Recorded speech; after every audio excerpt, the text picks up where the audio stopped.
stay protected. If it don't feel easy from the start, I don't overinvest it. I used to call it chemistry when it was just a thrill. Now I'm checking for consistency and how it really feels. If you show me who you are once, I believe it forever. I don't double back no more.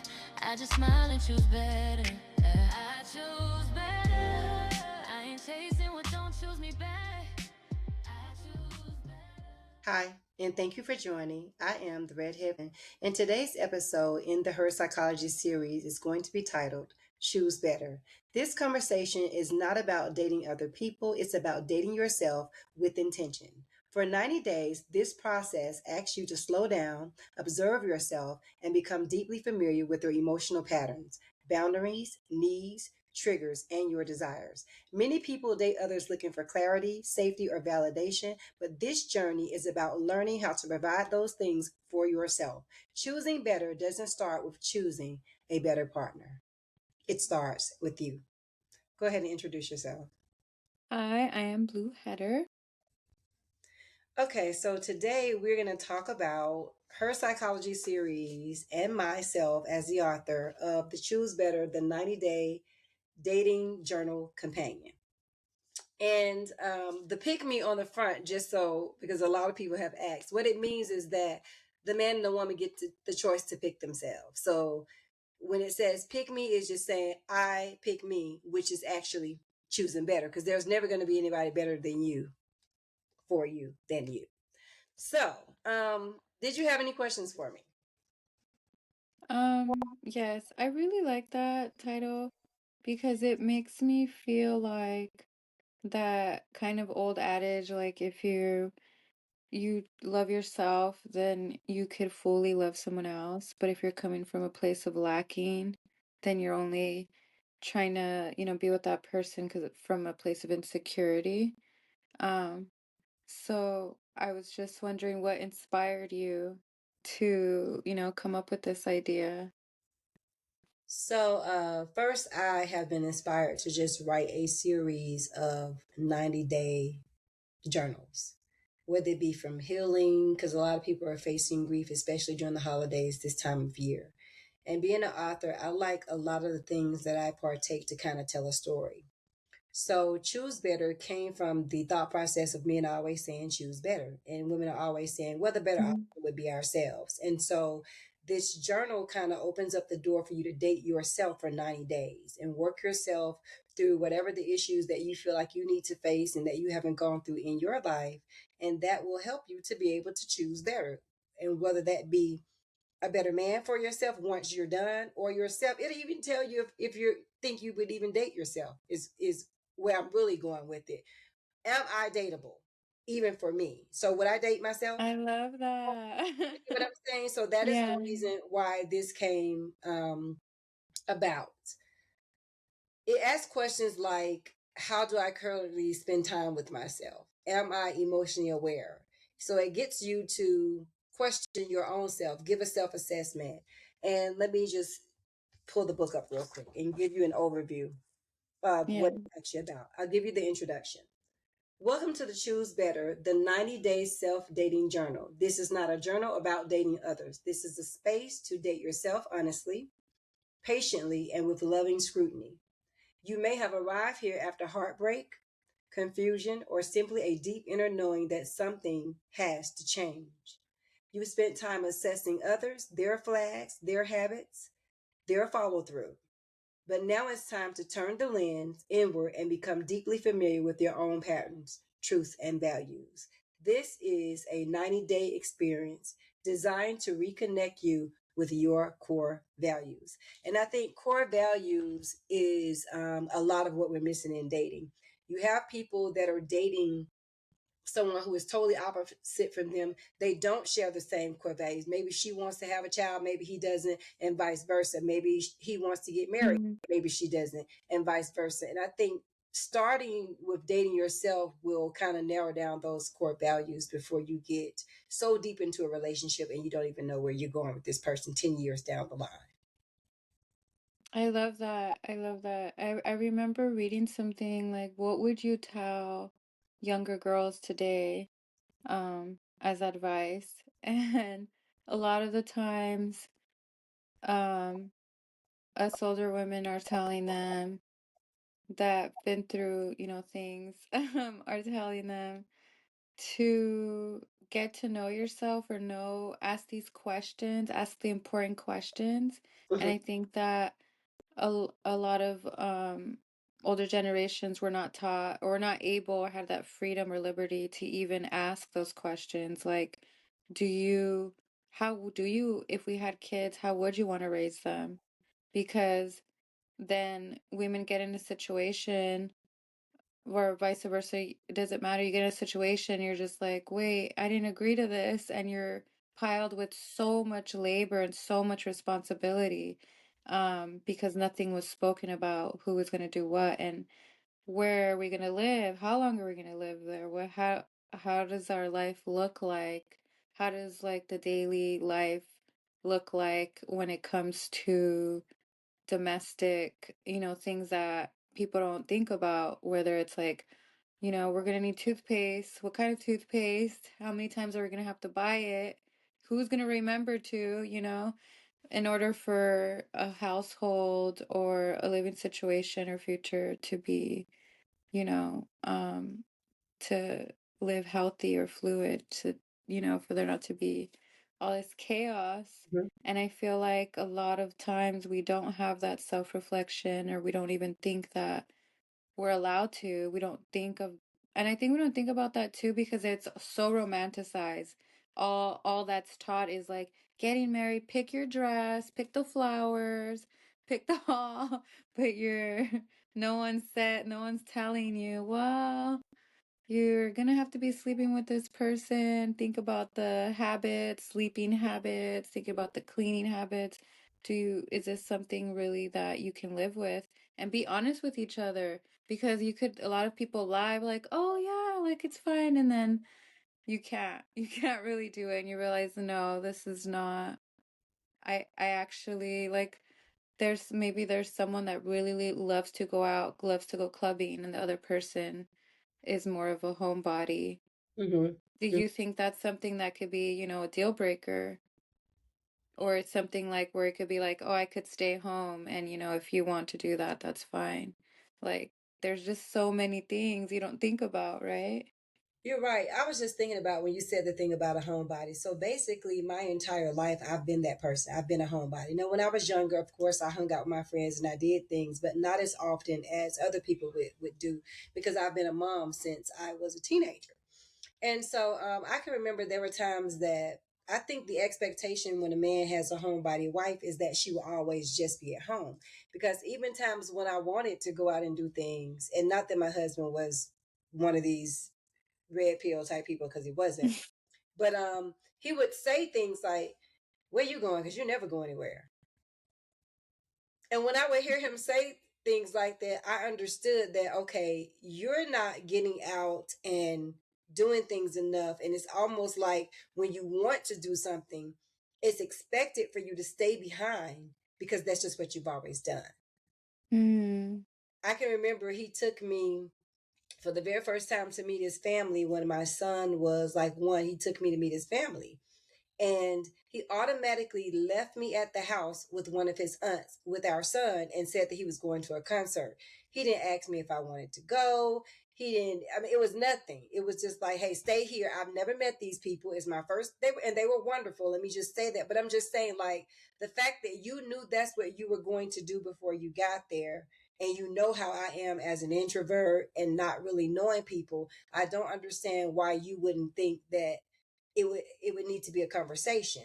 It's like he just assumed I would be okay with it because I'm always at home. And so you're absolutely correct. And that's another factor in like communication, right? Like styles of communication. If someone can't that wasn't didn't learn to communicate, so is that something that you want to go into a relationship already having that problem? Or is, you know what I mean? That's like I think that's a main factor in many relationships.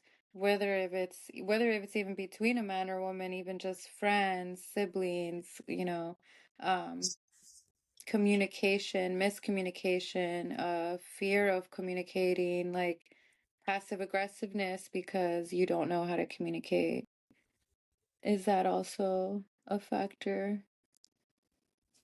Yeah, Um, I agree. I wanted to talk about some of the things because we touched on them. So I wanted to talk about the self assessment that is at the beginning of the book. It kind of gives you an idea of where you are before you get into the dating world. And it was based off of the question that I guess we were just answering about communication styles and, mhm, how are we going to raise the kids? And do you want to have kids? Did you want marriage? Where you are emotionally? And it's called a self assessment. You get to check all that apply. And there are about, I want to say, so there's probably about 30 questions that you have to assess yourself. So I'll go through just a few of them. I emotionally withdraw when I'm overwhelmed. I self sabotage when I feel good about something. I second guess my intuition. A lot of us, we have that one bad. I delay my healing by seeking distractions. That is one of the main ones that I want to talk about. So I mhm. was sitting there live today, and a guy came up on the panel, and they were talking about the psychology of men and how a lot of them are the way that they are because they have mother wounds and they've not taken the time to go through that. That was like a paraphrasing of what it was about and why they treat women the way they Okay. treat Oh, okay, that makes sense. them. And so this guy came up on the panel and he said that he knew he needed therapy, but that he wasn't really ready to take it. He'll do that later. And then he proceeded to say that women, if a woman is willing to go through that struggle and willing to deal with the pain and all of that, then it's okay. And one of the young ladies on the live said, well, what you're promoting Mhm. is struggle love. And he was like, well, no, I'm not. And she said, you actually Yeah. used the word struggle. You actually said if she's willing to struggle through. And I found that to be very crazy and very odd that he would say that he know he needs therapy, but he's gonna wait to go. And he also said that he feel like two people together, they can work on themselves together, but it would take them longer to get there. And I said, you don't need to be dating anyone. If you're not ready to go to therapy and you know you need it, because you don't often hear men say, I know I need therapy, but I'm not ready That's to take it. true. So if you can say that out of your mouth, why are you dating someone that you're going to bleed all over that had nothing to do with how you got cut? Why? And a lot of men and women, because it's not just men, go Mm-hmm. into relationships knowing that they need a level of healing that they need to take and deal with before get into another relationship. There's just a level of healing that has to happen before you step into a relationship. And when you can say, I know I need therapy, but that I don't want to take it, that to me is very selfish. Have you yourself have you observed personally seen like a man take accountability and do the therapy and do the work that they know they need to do? Wow. So let me say this. What I will say is there are men who come to therapy quite often and feel like they are able to manipulate you, or they are there to gain tools to manipulate the partner that they're with. But it's very rarely that you see them stick through it. If you have 25 couples, you may have one that probably will still get divorced and are on better terms as far as how they communicate. You may have, Oh, Because most men, once they get into therapy, they come to that first session, and when they have to pour out, they don't want to open up and communicate. That's the first thing. It's like Mm, teeth. And then even when they come into the session, the first thing they do is blame the wife for every single thing. Well, I did that to her because she did this to me. Or, well, I only said that because everything is someone else's fault. And trust me, I understand that because I was married to a man who was just like that. Everything he ever did wrong was somebody else's fault. And a lot of that was because he never had to work for anything that he had in life. The house he lives in was given to him. The car he drives, it was given to him. mm. He's never had to work. I think every car my ex-husband has owned, his mother gave to him. Every single car. This is not the first time I've heard of men in therapy be manipulative. And I know obviously women can, do that as well, but to put specifically go into therapy to try to manipulate the therapist, um, for like child support or use the kids for manipulation, which I've seen a lot. Um, Even like with my own stepdad and my own dad, like, doing that to my mom when you know very damn well you don't give a damn about the kids. Like my mom, my mom with what she had was the one that was really gonna deal with all them kids. Um, and I just wonder if talk therapy is even efficient for men because we are different in the way that we heal and self-reflect and recover. And I was seeing a video about EMDR, how it's just way more effective because you're healing through your body versus just talk therapy. And I was just thinking about how you were saying how men are just like how we've observed that, they're manipulative in talk therapy, and how all these sciences were created and tested on men, Mhm. like even the science of psychology.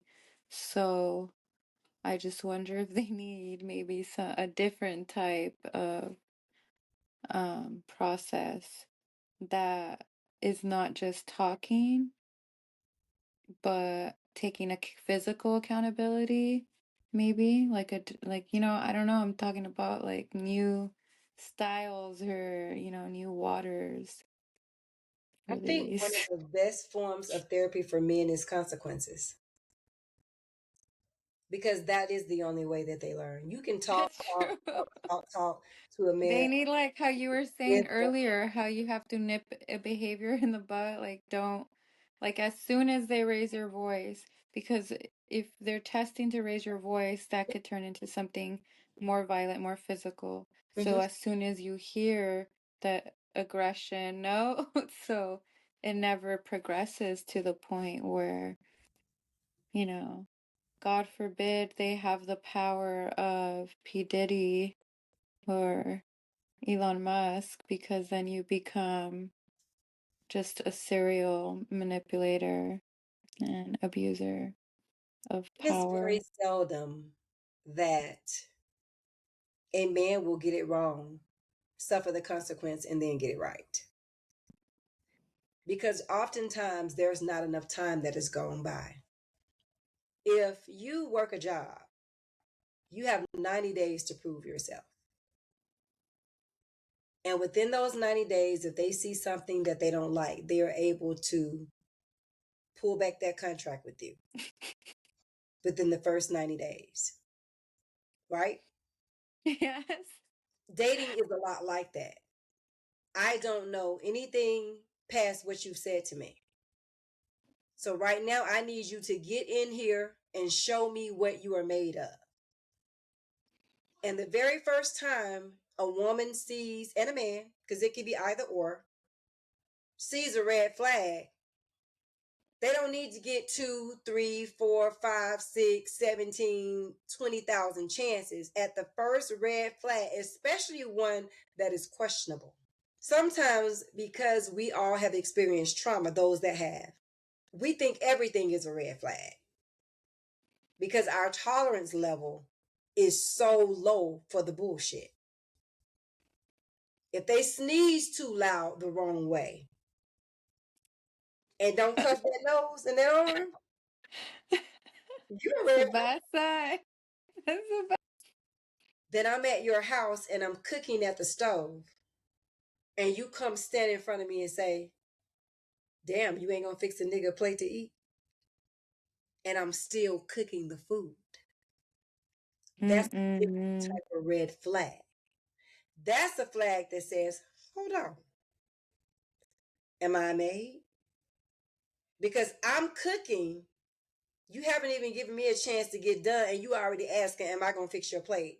Is that a reflection that the last person that you dated did not fix your plate? So now you're trying to make me be that person? Because that's a red flag. If I'm cooking you something to eat, you can bet your bottom dollar I'm gonna fix your plate. You don't have to ask. That's a test. That is a test, though. So there are some red flags that are like, hey, I'm here, and then there are those that are kind of iffy. But yeah, that's Mm-hmm. definitely a red flag. I'm just laughing because when you said 90 days, I just realized that like I wouldn't even say 50, probably like 80 to maybe even 90% of men should have just got, they would have been fired if like marriage was a job. And they had those 90 days. Like we already told you like how many times, you know what I mean, at any job, and you kept leaving the dishes and you kept leaving the socks. You kept forgetting to help your kid with his homework. You would have been fired. 90 days. Some women been with these men for 10 years and they're still getting bad reports, bad reports. Like you're saying, they're not giving them those consequences. So they're not learning. I'm not gonna blame wholeheartedly all of this on men. If we are married, I'm an adult, you're an adult. Clearly, we lived alone or with someone before we lived together, and we were doing all of these things, which are basic ADLs. So if we were doing that before we got into a relationship with someone, why then, when you get in a relationship, do you forget how to do it? I thought it was just like riding a bike. You just get back on. You see what I'm saying? If you go to the dealership and you purchase a car and you have this new coating thing that they put on the car. When I bought my Benz, they had just put some little coat thing on there. They gave me a nice little box and was like, hey, this box is for you. I don't know what it's for. It's still in my closet. I have no idea what that is. Okay. But when I went and got my Benz, they gave me that and said, for the Mercedes Benz, you have this special coat, da da da da da, whatever they said, and it's still in the closet. You wouldn't have to tell that man how to protect that vehicle more than once. Know where your tie is. You want to know where your socks are. You want to know where your shoes are. You want to know when is your next appointment. You want to know what time is dinner. You want to know when the kids' vacation is. That is the vehicle that is going to get you where you need to go, because clearly you don't have a driver's license. So she's in the driver's seat, driving the vehicle. You don't have to tell a woman 5 times to wake up at 5 a.m. and get the household together and make breakfast. You don't ever have to tell a woman what she needs to do, but you always have to tell a man. And I feel like they get resentful of that because what is the what is the title they give us when we become that person? The nag, right? And that Then we're the villain. Then we're the bad guy because they're like, we're just trying to relax, or why do you have to kill the mood, or oh, you're trying to start a fight. Like all of the reasons. mhm. We're the bad guys. Like we're always like bringing down the party. When someone tells me that their wife is a nagger, what that says to me is that you have a wife that has to ask you multiple times to complete a task. That's what that says to me. Nothing Thank else you. is going to be explained why your wife is a nagger. Because nagging, that is in the definition of a nagger: repeated requests for something. That implies that she's asked you more than one time to do something, you're not doing it. But isn't that the definition of Um, insanity? it is, and that's why I said I So blame the women. are the women going crazy because we're expecting like All something to going change? crazy.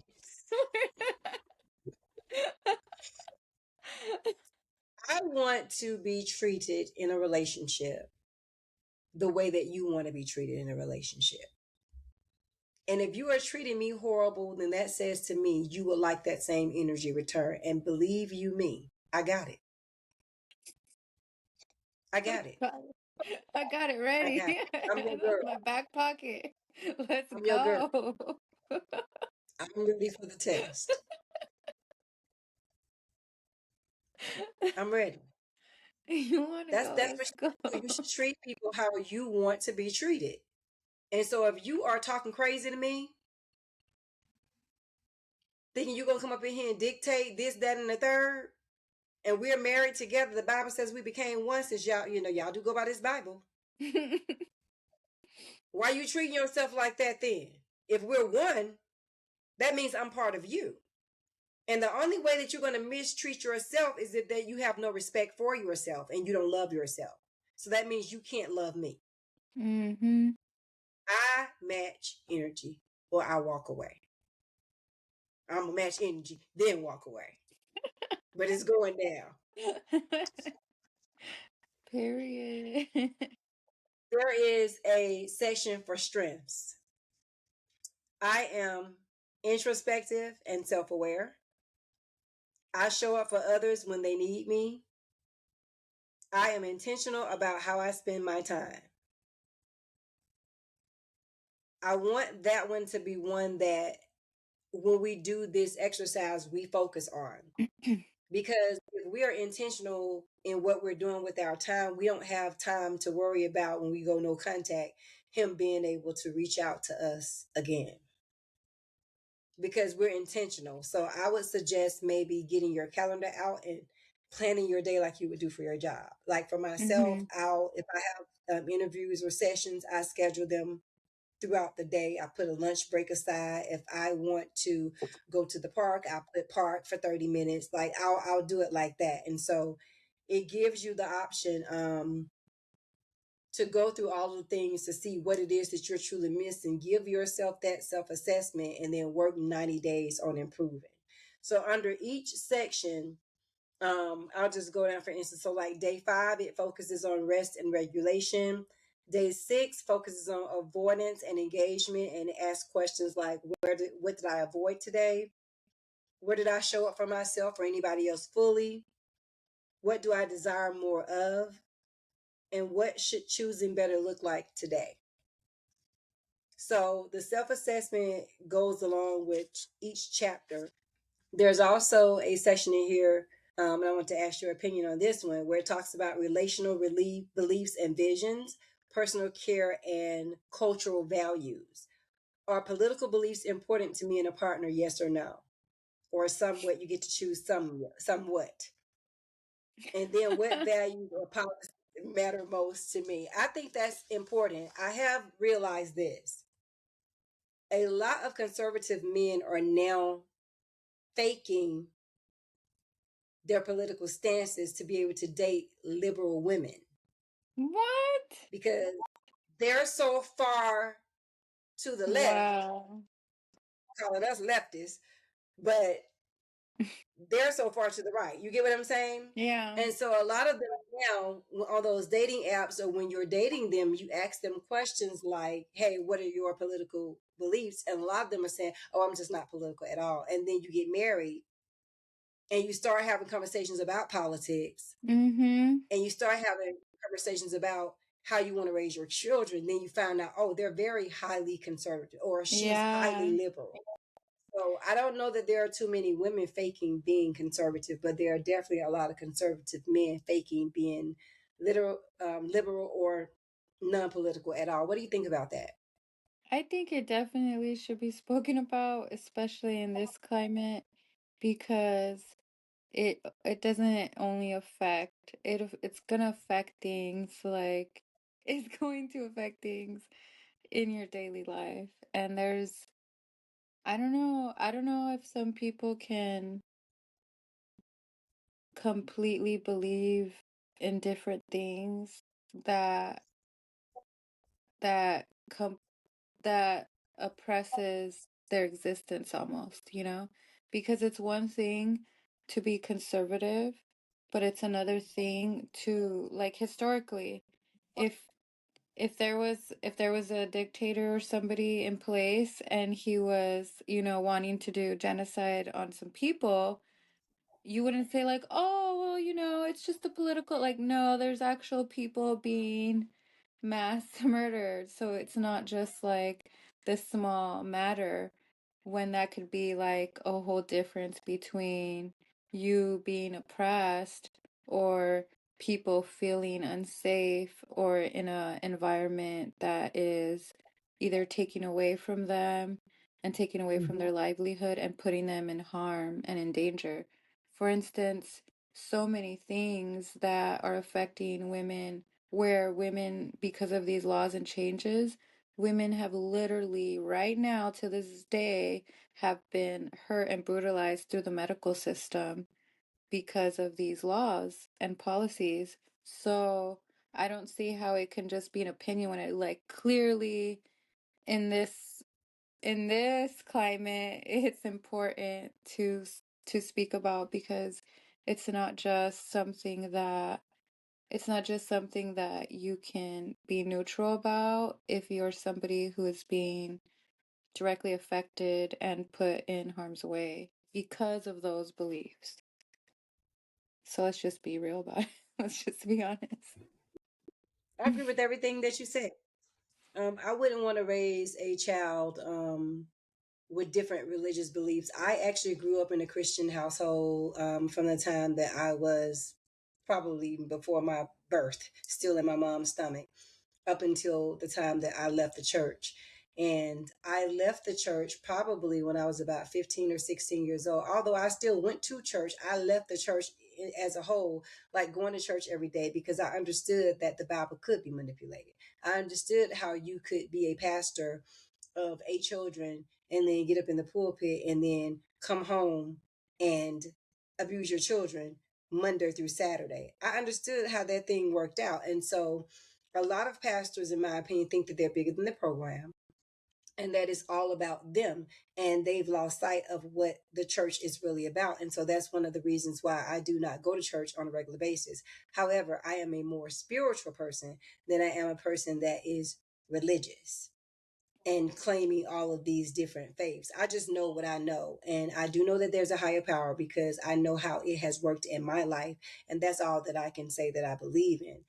I don't get into conversations with people, my friends or my family, about religious beliefs, though. I don't challenge anybody's religious belief. I don't try to talk them out of their religious belief. You do whatever works best for your lives. But if you have two people who think totally different, that is where I feel like if you're in a marriage, that is going to come into play when it comes to raising kids, where they go to school, how they eat. Um, Especially if you have one that's a Muslim and they're completely vegan, and you have somebody over here that's a Christian and you eating everything on the hog. I mean, it's just going to be totally different. And so I can see those being a clash. But if you date yourself and you know exactly what you want where that's concerned, and you draw hard lines and boundaries, I don't think that that's a problem that you're going to come across. I think what happens a lot of times is, I don't know that a lot of men do this, but I'm a woman, so I'm going to speak from that perspective. We like a person so much when we start dating them that we stop dating everybody else, and then we just lock into this person. Mm-hmm. And then we meet him and he may have been a person that smoked, and we might have said, you know what, I don't want to date any more smokers. But outside of him smoking, you really love his personality, you really love his charm, you really love everything else about him. And then you start to lower your boundaries and those hard set Mm-hmm. lines and those hard set negotiables that you set aside for yourself to be in a relationship with this person. Just understand and know they're not going to do the same thing for you. I was gonna say, I feel like women are workaholics in a sense where they're Mhm. like, I can work with that.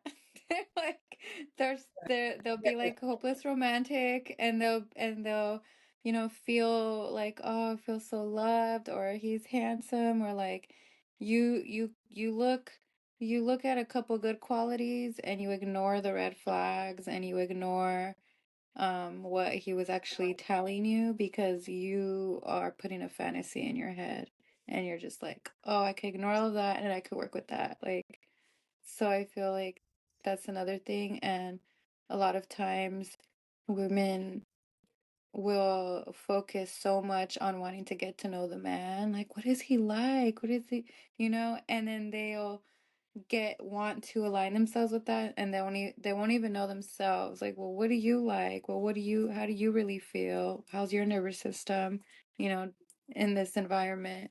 So I think that's what happens. And then you self-abandon, which is really bad, especially for women, because women have this natural instinct. So you start to like not trust yourself, not trust your instincts, and then you get really sick from just completely ignoring yourself, and that creates an imbalance in the relationship, right? I agree. Um, this same section here underneath the self-assessment, it kind of breaks down different sections of your life, like racial identity and preferences. And we hear oftentimes talking about dating outside your race. Me personally, I don't think I could ever do it. Yeah, I'm just going to leave that there. I don't think I could ever do it. I don't want to, and I'm not saying that I would have to, because I know that there are plenty of people outside of my racial uh, claiming that know about what we've gone through. But me having to explain to someone that looks like me is totally different from me having to explain to someone who does not. I may have to educate them both, but the only person that's going to truly feel what I'm saying and my plight is the person that looks like me. And so I can't see myself in a relationship having to explain what I've suffered, what I'm going through, why it's important to me that you support me in this, why women's rights are where they should, are not where they should be, and why I need your full support on this. Like I don't want to have to do that. I don't want to have to explain to my counterpart why it's important that you go to my doctor's appointments and you hear what I'm not hearing, you see what I'm not seeing, you understand what I'm not able to comprehend. I don't have time to to explain to that person why he needs to understand as well as I do why no woman is safe right now having a child, because the medical system is not built that way right now. It's not set up for us to succeed as women in childbirth or any other type of medical conditions that we may face. I don't want to have to explain that to you, because you should know that, because we are the same people. We have inherited the same plight. I just don't think they would understand. So I think when it comes to racial identity and cultural preferences, it is very important that you know whether you want to date within your race or outside your race, and then study the culture and do the history and the background check on that culture to make sure that you and your children are going to fit in, because you're in love with that person. Have you met the family though?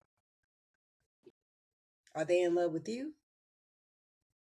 Do you think you're going to like them? How is his relationship with his mother? How is his relationship with his father? How about his siblings? Does he have any sisters? Things like that you need to know. One of the questions is, does racial or cultural background influence my attraction or comfort me in a relationship? Have I examined my own biases or assumptions around race and relationships? Yes or no? Do I want a partner who shares my cultural experience? Why or why not? I just explained all of that. So it's very important. I think that I is have to know that. important.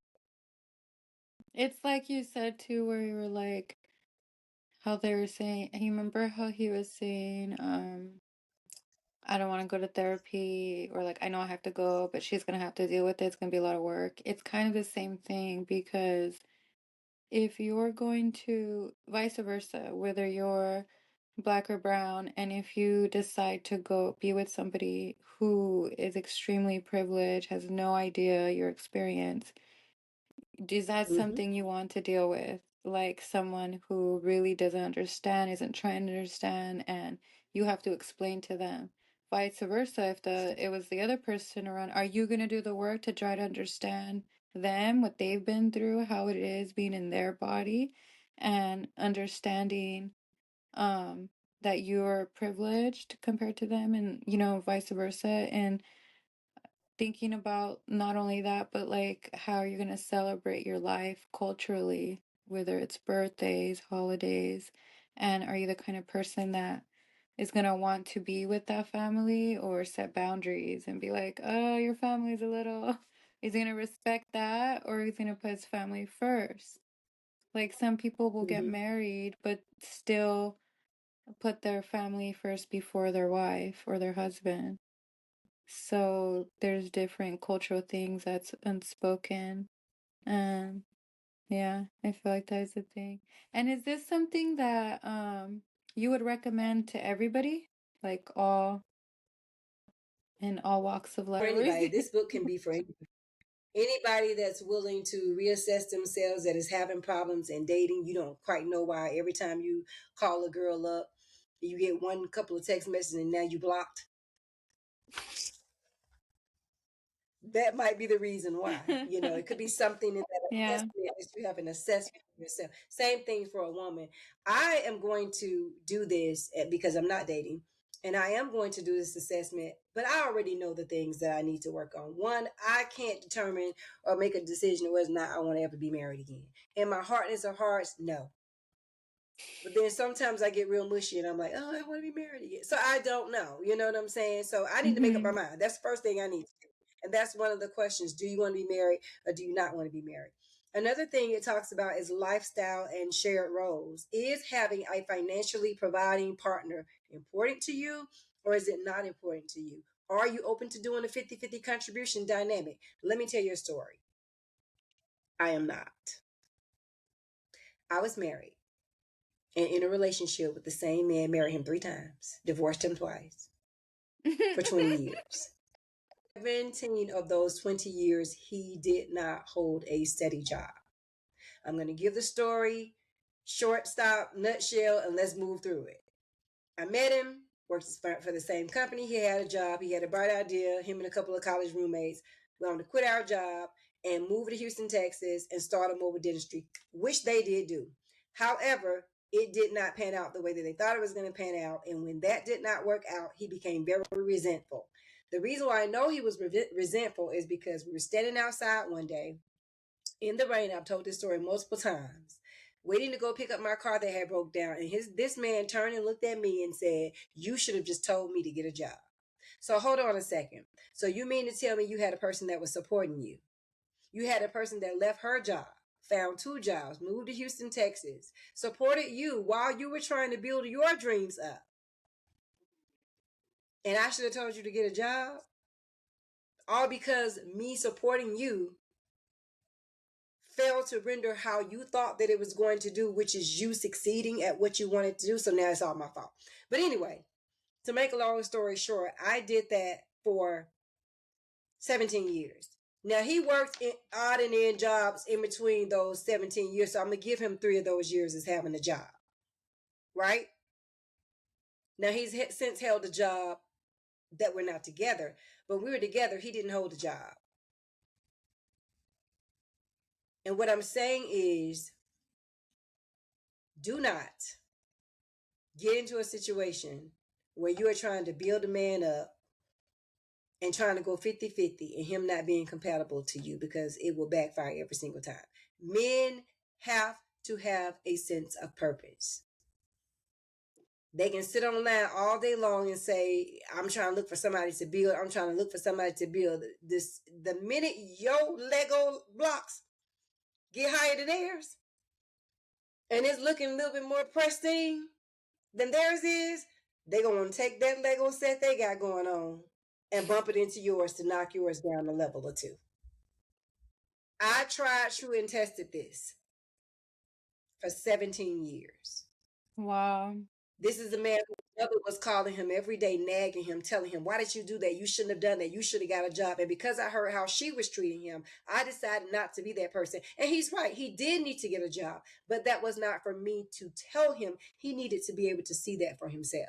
Mm-hmm. And when it did not work out, that man looked at me and said, "You should have told me to get a job." And that is the day that I lost a little bit of respect.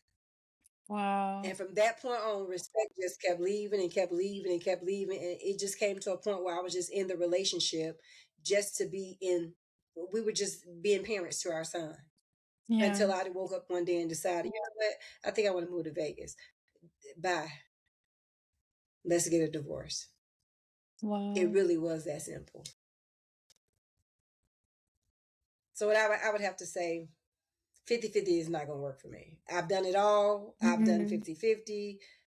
Yeah, I'm just going to keep doing what I'm doing right now. Okay. So, I I'm don't not getting think okay.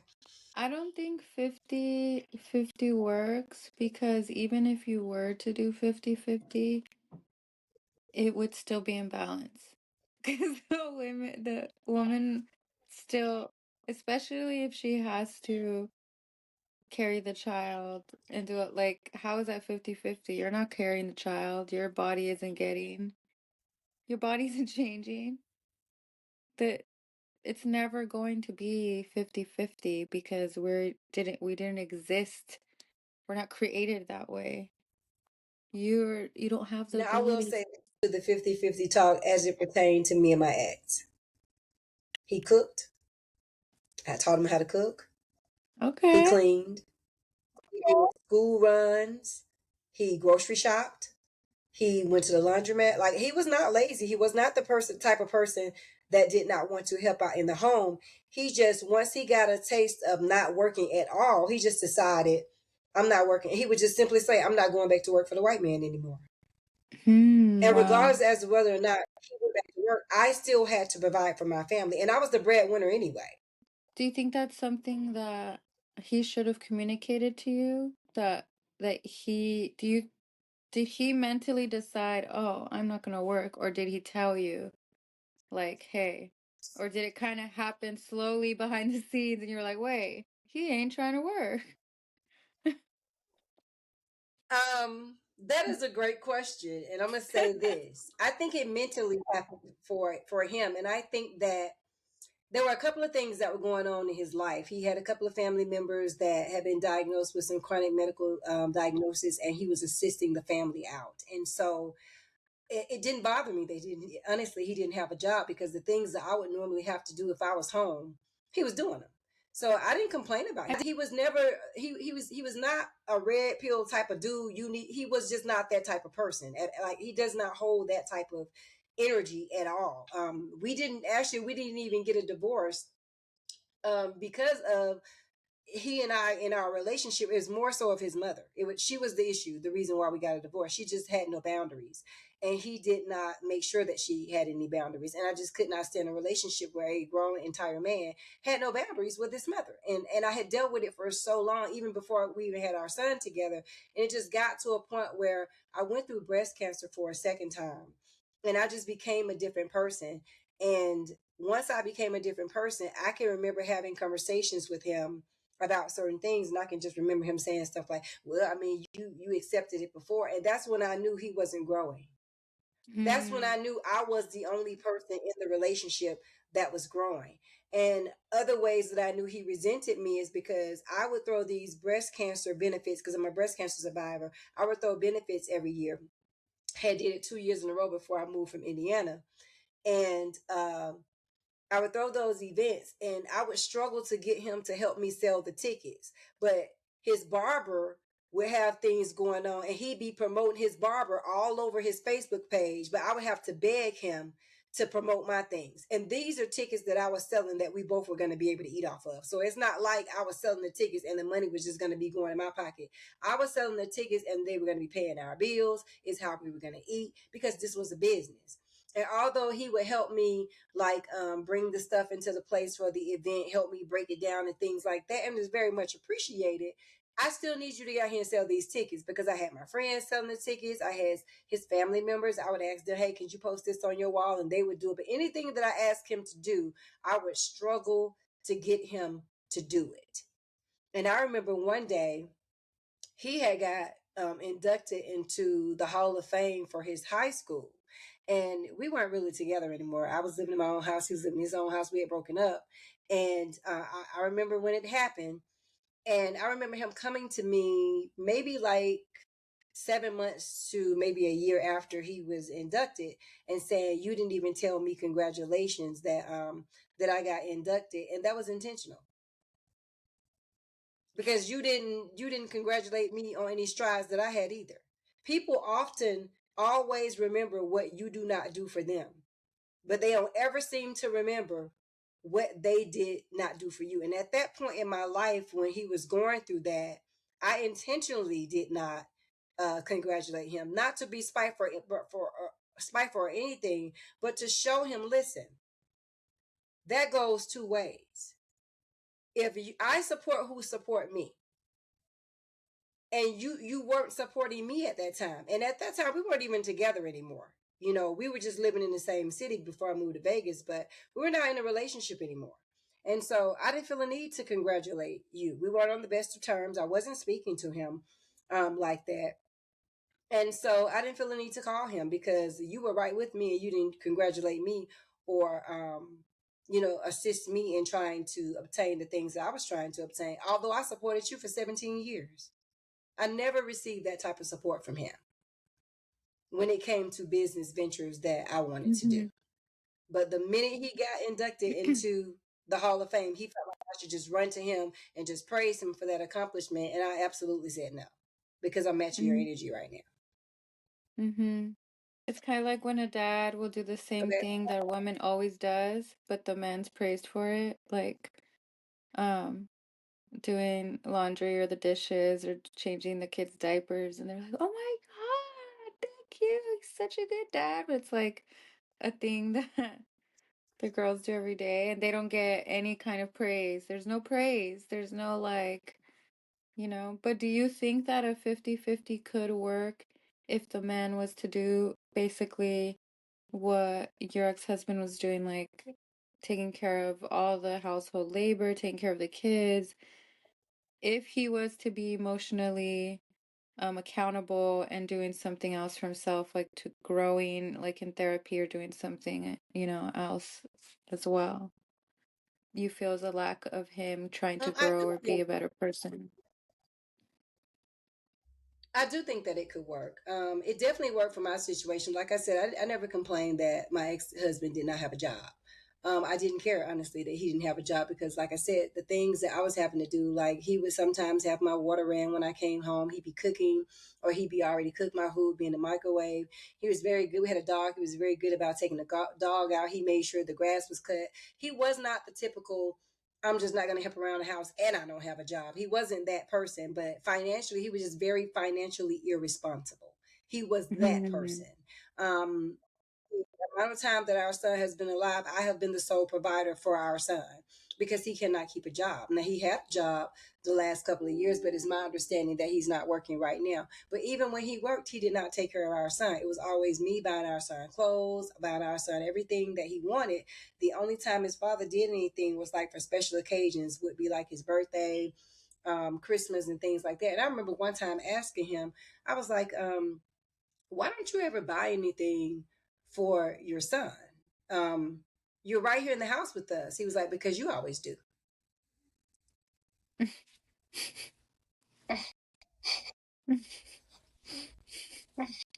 And I've still been doing it because my son now lives with me the whole time. So Hmm. awareness It and seems ownership. it seems like It, it's possible, but it seems like it would be rare, and it'll be a rare difficult. Like a man who can do that is probably a Superman. Like if he can just be at home, do all of those things, and be financially responsible and be accountable. Have you heard that quote that said that um what did it say? Like a good man is an average woman. I have Cause heard he, that quote, and it's cause he absolutely could, true. cause he could do things that we could do like so easily, like, and to us it's like, oh my God, I if a think in man. a situation where you have I think in a situation where you have an introvert and an extrovert, like me and my ex-husband were, um, that absolutely works because he was the type of person that liked being outside. So anything that would get him to be able to get outside, washing clothes, grocery store, because at the time, one of the houses that we lived in at the time that I'm speaking of, where he was going to the laundromat, we didn't have a washer dryer hookup in our unit, and so he would every. I think we washed on Sunday, so every Saturday morning, maybe sometimes Sunday, he would get up and just go to the laundry room because he would get up like 5 or 6 o'clock in the morning, like every morning. I'm like that now, but I would get up maybe like an hour later. But every morning, it could be the weekend, he was up 5, 6 o'clock in the morning doing his regular things. Or he would come in there and say, "Hey, let's go grocery shop," and I'd be like, "It's 5 o'clock in the morning. I'm not getting up to go to grocery." He would get up and go to the grocery store. Whenever we did go to the grocery store, we always went to the grocery store together. We always read labels together. Like, our relationship was not a bad relationship. We had those instances where we had the things that were going wrong. I just understood that I was outgrowing him. Yeah. It just really boiled down to the fact that I was just outgrowing him. He wasn't growing, in my opinion. We were still talking about things that had happened long time ago. He couldn't get past certain things, even though I was giving him grace to get past certain things. He just could not get past certain things, and I was just not going to be continuously put through all of that. And it wasn't even anything that was happening. It was just feelings that he needed to resolve. And let's just say he and I talked about it. We walked away with me thinking there was an understanding, because if he couldn't change my mind about how I felt about something, then we didn't talk about it. Then it wasn't rectified. If he couldn't end on the note of me agreeing with him, then it was not a situation that had been rectified, whether we had talked about it or not. If he could not sway me in his direction to come to the same conclusion that he came to in his mind, we didn't discuss it, and it wasn't rectified. And so I had to just learn how to ignore him and just pick and choose the battles, and I just wasn't going to do it. And so I just woke up one day, honestly called him on the phone and was like, "Hey, where are you?" And he said, "I'm leaving the gym." And I was like, he said, "And I'm heading to my mom's house to take a shower." And I said, "Well, you can just stay there." And that was that. That was August the 5th of 2018. And that was it. Wow.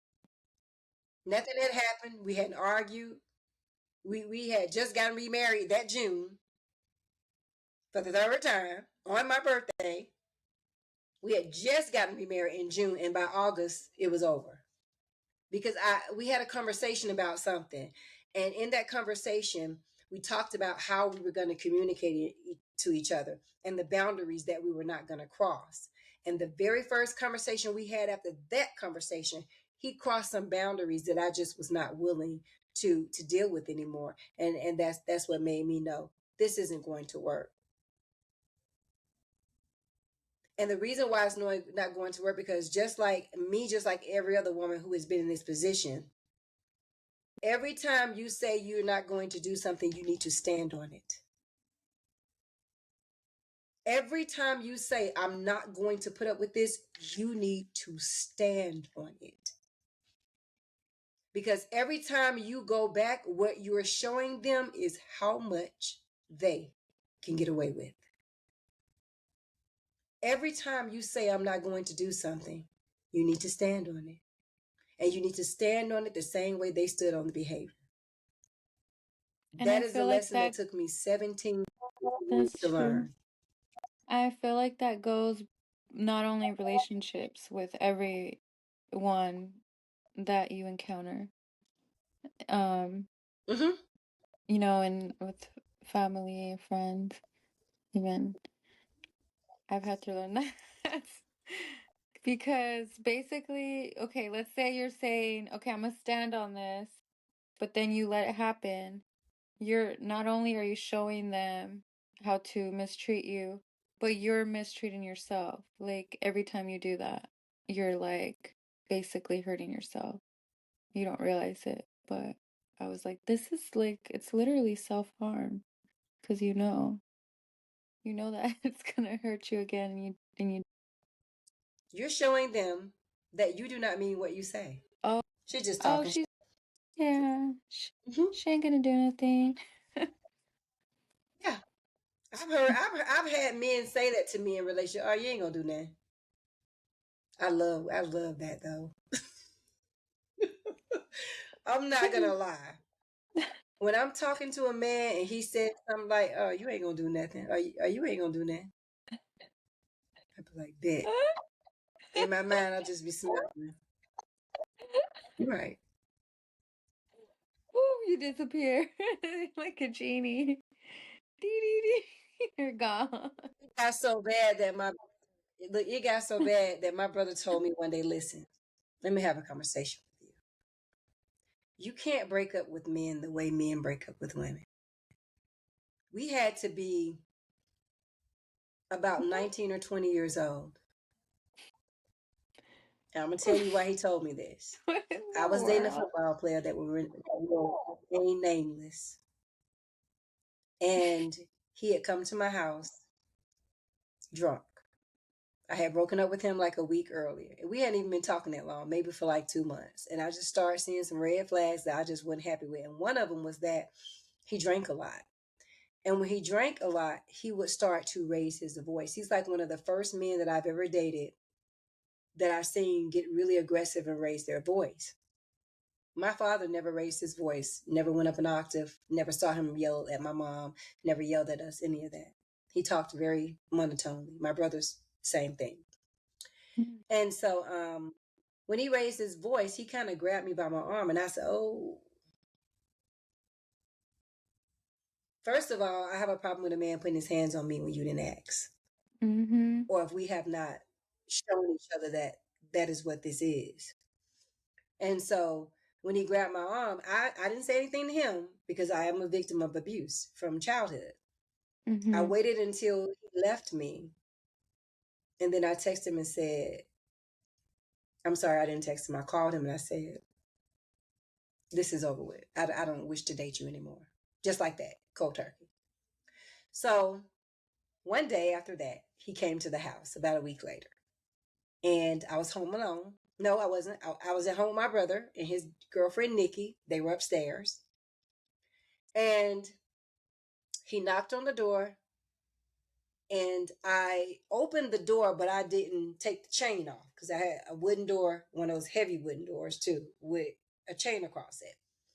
And he knocked on the door and I said, "Who is it?" He told me his name. And I said, "What do you want?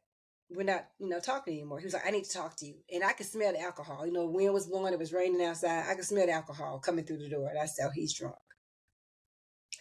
So I try to close the door because I had a door open like this, and I'm talking to him through here. He's like, "Open the Mm-hmm. door," and I try to close the door. And he pushed the door so hard it hit me in my forehead, and I started going backwards, falling backwards because that's how the door was very heavy. There were some steps behind the door, and I was standing like right by the door. Mm-hmm. So he ran inside and he grabbed me by my neck and he started dragging me backwards Oh my God. around this corner, right up against the wall right here where my kitchen was. So just like you see this wall behind me, on the side of that wall where this black piece is, there was the thing that held your dishes. That had for your knives and all that. And Mm-hmm. so right on this wall where this picture is a fuse box with the little clip that you stick your finger in and you pull it out. And Mm-hmm. so as he's dragging me, he get me right there and he bangs my head twice up against the wall. And I feel like I'm about to lose consciousness. So I try to scream, but because his hand is still holding my neck, I can't really scream. Now my brother and his girlfriend are upstairs. I hear a game on or something, and it's fairly loud. So I'm thinking, I don't know why I thought he could hear me, but he couldn't hear me. I later found that out. Anyway, he reaches around that corner, gets a knife, and he says, "The only reason why men talk to you anyway because you're pretty. I could just cut your face up," and he's doing this. And then he Oh. removes this. He gets to about right here, and then he just slits my chest and slits my wrist right here. I got a scar here. And then What? he just drops me to the floor and runs out the door. There's a door Oh behind us. Oh my God. As he's running out the door, my father is coming in the door. He used to come over on Sunday, so I believe it was a Sunday. He used to come over on Sundays, every Sunday after church that I didn't come, and he would eat dinner with me. And so he came in the back door, scooped me up off the floor, and started yelling for my brother because he saw his car outside. My brother came downstairs, went back up, grabbed his gun because he saw how I was, and ran out the door looking for the guy. Found the guy on the front porch and had him on his knees and had a gun to his head. And my daddy simply walked up to him, holding me like this, and said, I do not want to lose 2 children in one day. We have to take your sister to the hospital. And so my brother, the gun, puts it up, and then they take me to the hospital. God. And I live to tell my story. Wow. Girl. So from that point on, how I deal with men, completely different. That's why I am the way that I am. I'm this way because I know how fragile they are. But it took my brother to tell me, you got to break up with me in a certain type of way. And it's sad that you have to do it that way, but you really do. Because They're if we're so being really fragile. honest, they very fragile. And They cannot handle rejection well. that makes them very I dangerous. could have lost my life. Yeah, very dangerous. You would come to my house and kill me because we dated for 2 months and had never had sex. Just dated for 2 months. And this is how you acted. Now just imagine if we had had a sexual relationship and And then his they're gonna blame emotions and you and say, all of well, that. that's I would you. probably, huh? But I'm saying, and then they're gonna blame you and say, well, that's you. You need to choose better, right? Because Yeah, I've had like I knew, you know, experience. the minute I knew he was an alcoholic, I completely cut him off because I was just like, yeah, I'm not about to do this with you. I come from an abusive household, and I just knew that I did not want to be in a relationship with an abusive man. And so, if you are a man that raises your voice and yells, my ex husband was very aggressive like that. He used to raise his voice a lot, which caused me to raise my voice back. And he was the only person that I've ever been in a relationship with that I found myself arguing with. And I don't like that at all. Like, I do not like to have to tell you to back up and things like that. Because we didn't have a physically abusive relationship, but emotionally and verbally, I feel like he was a bully. He just couldn't really bully me because I'm just not that girl. But if it was anybody else that did not speak up for herself and was not like I was, and I think that's why we lasted so long, because I just ignored a lot of stuff that he did, to be honest with you, because there was both of us had a need that needed to be filled. And I just ignored a lot of stuff that he did because a lot of it just weren't worth. He was just very petty and very immature. And that part I understood. But when it came to standing up for myself and how I felt like he was going to treat me, he was not that type of guy. He didn't have a piece of red pill in him, or we would not have lasted. Hmm. At the end of the book, there is a final reflection. And it's also a self-assessment and a summary. And it says, congratulations, you've completed 90 days of intentional, courageous self-inquiry. This final space is yours to integrate what you've uncovered and decide what comes next. So here are some of the questions. What beliefs, behaviors, or habits have you outgrown? What did you find out about yourself during the assessment and the 90 days that you have outgrown, that you didn't know you outgrown until you actually sat down and you put it to test? What are you proud of that you have discovered or reclaimed about yourself?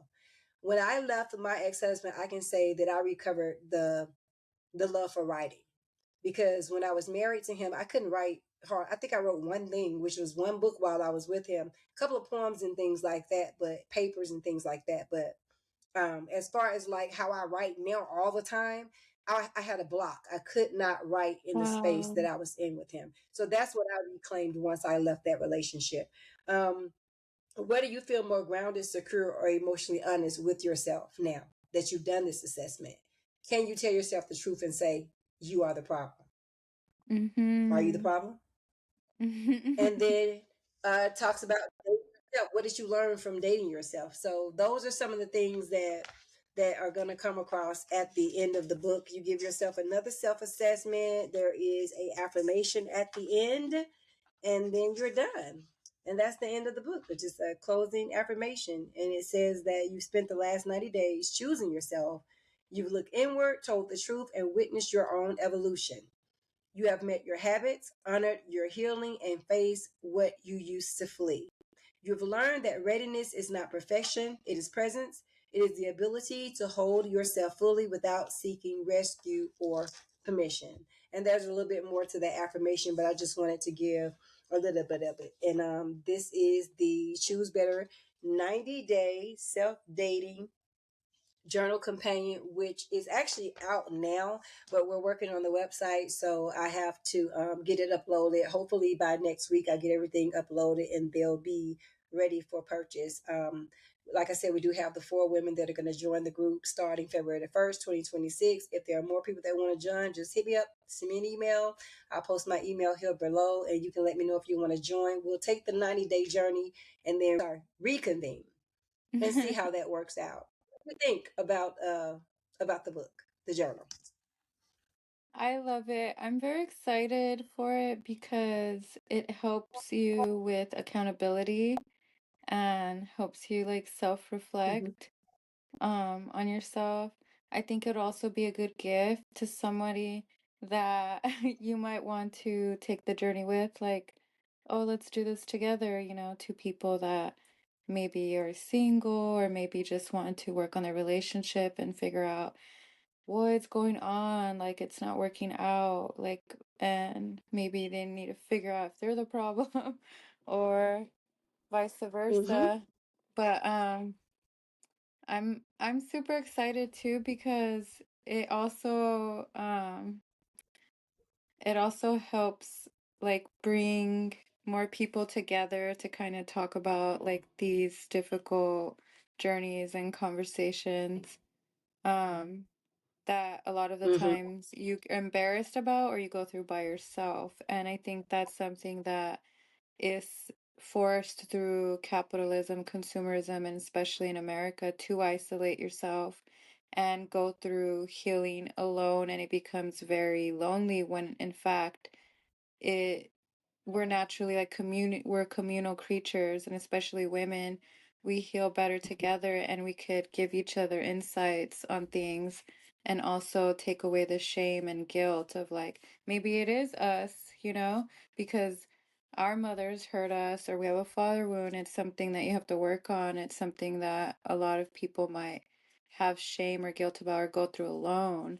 So it kind of helps like be like, we're in it together, we're all doing this together. And I just feel like it's just a positive, it's a positive project to like many like problems that we have or things we talk about. And it's always the question, well, that are like blaming, blaming, blaming, but this is actually a solution, because a lot of times it's just hours and hours and hours of just a lot of like blame or like talk therapy, like you said, where like couples, the husband's like, okay, instead of just doing that, get the workbook, write it down, and Mm-hmm. actually both of you guys get to know each other and take accountability. So, I think what you just said is absolutely great. If I was to meet someone and we would start dating, I would actually have them do this and be like, "Hey, let's do something together, and then let's trade books." yeah, And see what the other person actually learned about themselves. And then instead of you having to sit that back and tell them everything that you learned, you get to learn from them from their journal. And that could be a 90-day project that you guys do with each other. yes. But you got to be Oh my honest God. though. What? Oh, you know what that reminds me of? I had a friend who was gonna write. He was, he, I don't know where he is now, but I met him at a hospital, and he was like already a senior citizen, gone through so much in his life. Basically, he was telling me that he was a sex addict, and he was gonna write a book about it and about all these things that he learned.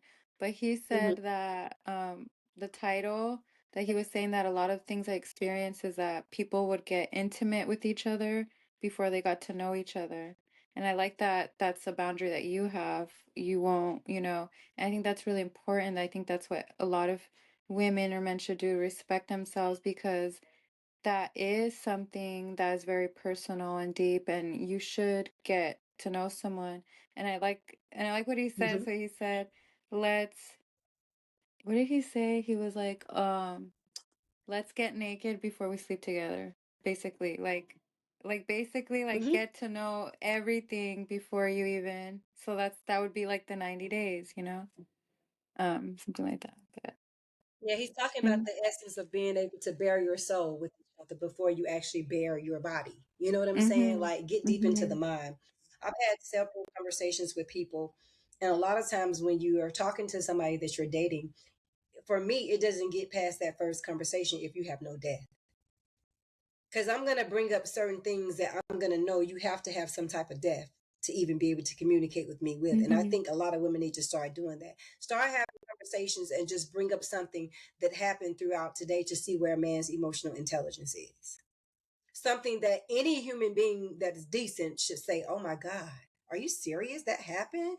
Well, maybe, anybody who can lend some type of empathy. If you're dating someone and you tell them something that every normal person would have the same reaction and they have a totally opposite reaction from somebody that I'm not even going to say normal person. If they have a reaction outside of something you would be looking for in a partner, that is a red flag for you. Don't look at it like, oh, well, maybe he didn't hear me. Maybe he didn't understand what I said. See the truth for what it is. His response was what it was. It's truly how he views the situation. He either didn't view it at all or he had a view. But making excuses as to why he didn't respond the way that you would have thought he would have responded is you being the red flag. You're not seeing what your eyes are showing you. I remember going on a date with a guy and I asked him, are you romantic? And he answer was no, just like that. I didn't respond. What that said to me is, I asked you, were you romantic? Because I know the type of partner that I am. But if you're not a romantic partner, if I were to get into a relationship with you, you would not be somebody that I would go above and beyond for. Because you're not romantic and you wouldn't appreciate it anyway. So sometimes you can stop yourself from wasting valuable time. I'm not saying I couldn't be in a relationship with him because I'm not an affectionate person. I don't like people who are touchy because the way that affection was introduced to me was totally different. So I need to know that you care about me based on how you show up for me. It's never going to be how you touch me. That's going to mm-mm. make me think, oh my God, he's really. It's never going to be that. I don't think that should ever be like the priority because, and I think that a lot of men were taught that that's what women care about. They're like, oh, well, maybe if I just do her right. Like, no, they, that's not, that's not like our communication of love or our love language. Like I've heard some of my friends talk about how their partner would refuse to help out with the chores, and they both work and have to take care of the kids. So, um, and they would be completely confused because they'd be like, oh, well, you know what she wants? I think she just wants to get more like intimacy. Or maybe I'm not doing it right. Or he would be like, maybe she wants me to go, I'm gonna go get her a purse. Or maybe it's like, no, she just wants you to do the dishes. She wants you to do these tedious tasks, but they won't respect like her actually saying that. They're like they're taught like to ignore women's voices that they don't actually know what they want. And I feel like that's like this weird misogynistic like thing that's taught in some men, whereas um they start to think that they need to be the ones to lead and to make the choices that will create a happy home. And they have been misled. They've been greatly misled.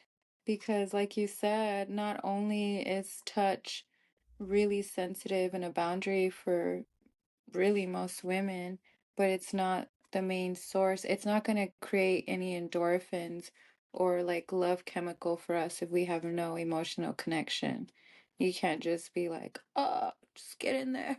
Like we're not gonna feel it or reciprocate it. I think that's just what they need to be retaught, like relearn, educated. I think that a lot of men think women think like them, and that's just the truth of the matter. So because their mind goes to that first, they just automatically assume that our mind goes to that first. I sit on panels day in and day out, and I'm pretty sure you do too, where you often hear men say, because women just want, because women just want, because women just want. But they're thinking about how they would want it if they were a woman, Oh, because there are all these women in the room, exactly. and you're telling us what we may want. But you have not asked one woman in here what is it that she wants. And that's how I know that they're telling us what they would want if they were a woman, not necessarily what a woman would want. Because you have Oh, women here, just yes. ask them. That is what they're doing. I don't know why they're doing that when you have like 10 women telling you, like, you can ask us right here. And like, and it's funny because you'll have like 100 women like screaming the same things, and they'll still, that's, they don't know what they want. Like, They're they just know telling you what's what they better. would do if they were a woman. Because when you listen to them talk, you'll say something like, no, that's what men do. Women don't do that. You hear a lot of women say, no, that's what you guys do, because they think how they think. And so automatically how they think, if I thought like a man, then I would start talking like a man, because now I'm thinking like a man. So it's no different from them. For them, they're thinking like a man trying to speak for women. But you have women. Just Exactly. ask the women. It just doesn't make sense. Did you have any closing remarks? Let me think. Okay. So for the book, is this something that we're going to invite other women to join us on the journey? Like, okay, get the book, we're going to start it on this day, and everyone's going to be working out at the same time? Or is it different times That when we'll option is out reconvene? there for everybody to start on the same day. That's why I want to have the website up by next week, so I can make sure that if they want to order it, they can just order it off the website. I really would want to start. I didn't start it January the 1st, only because I have to have time to get the books sent to me so that I'm able to ship them out. And then two, by it being the first of the year, everybody with their New Year's resolutions, where they're going to start probably around the middle of the Mm-hmm. month, they start kind of falling off what they said they were going to do up there on that. And so I figured that if you're going to start the new year not dating, how about you date yourself for 90 days? Wow. So I think that this was a great conversation. Did you have any closing remarks? I just wanted to say thank you so much for creating this for us and for future generations. This little seed is going to heal forests and it's just going to keep spreading and make the world a better place. So I'm just really grateful to you and I'm excited for this 90-day journey. I am too. I'm a little scared too, because there are some things that I already know about myself. I'm very self aware. I will say that those are things I need to do work on. But even the things in trying to date myself, and like, I guess, like going out to eat, and this is just name of the things in that restaurant or in that environment that irritated me. What I feel like would irritate me if I was in a relationship. I'm going to couple watch. I'm going to do a lot of things to just kind of give myself a real assessment of like who I am as a person, to kind of see if I even would date myself. Like, because that's really what it boils down to. Would you even date yourself? Be real. Yeah, be real and be honest. Be completely honest in the book, because I think that's the only way to really know whether or not you're going to be able to do it. Again, the name of the book is Choose Better. It's the 90-Day Dating Journal Companion. It will be up on our website soon, so we'll announce that whenever it comes up. It is written by the HerPsychology series and myself, Thereadhead. So I'm so excited just to kind of see when we all take the journey together how that's going to work out. This is my episode reflection. Dating yourself for 90 days. That is not about isolation. It is about clarity. It's about becoming someone you trust, respect, and enjoy being with. When you know yourself, you stop auditioning for love and start selecting. This is my affirmation for this episode. I choose myself with intention, honesty, and compassion. I trust my discernment, I honor my boundaries, and I align my choices with what brings me peace. I am no longer dating from lack. I am choosing from wholeness. These are the books that will go along with this episode today. Number one, Choose Better, the 90-Day Self-Dating Journal Companion, written by Ty Holly Love and HerPsychology series, which is our series we do here every Monday. The author for the next book attached is Amir Levin, MD, and Rachel Heller, MA. Set Boundaries, Find Peace. The author is Nidra Glover Traub, LCSW, and The Mountain is You by author Brianna Weist. These are the books that are going to go along with this episode today. I would like to thank you for joining us today. And again, I am Thereadhead, signing off.